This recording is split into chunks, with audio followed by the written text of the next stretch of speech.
একেই বলে প্রকৃত ভালোবাসা। দায়িত্ব জ্ঞানহীন স্বামী অনির্বাণ। রায়ের চরম খারাপ দিনেও পাশে সেই সূর্য এসেই দাঁড়ালো। গল্পের শুরুতেই দেখা যায় স্রোত অর্থাৎ রায়ের বোন দিদির জন্য খুব মন খারাপ করতে থাকে। সে ক্লাস করতেও যেতে পারে না, কিছুতেই মনোযোগ দিতে পারছে না নিজের পড়াশোনায়, কারণ তার দিদির জন্য মন খারাপ হতে থাকে।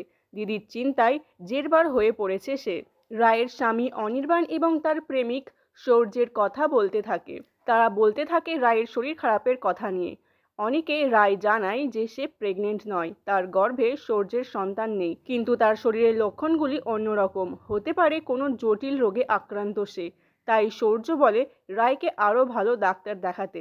অপরদিকে স্রোত দিদির রিপোর্টগুলি নিয়ে ডাক্তারের কাছে যায়। ডাক্তার একটু অদ্ভুতভাবেই বলে হয়তো ক্যান্সারও হতে পারে। এই নিয়ে স্রোত খুব ভয় পেয়ে যায় এবং বাড়িতে এসে তার বৌমণিকে সবটা বলে। অন্যদিকে সূর্য রায়কে কল করে এবং তার শরীর খারাপ নিয়ে কথা বলতে থাকে। একজন ভালো ডাক্তারকে দেখানোর পরামর্শ দেয় রায়কে। ভালো ডাক্তারের খোঁজও সে দেবে।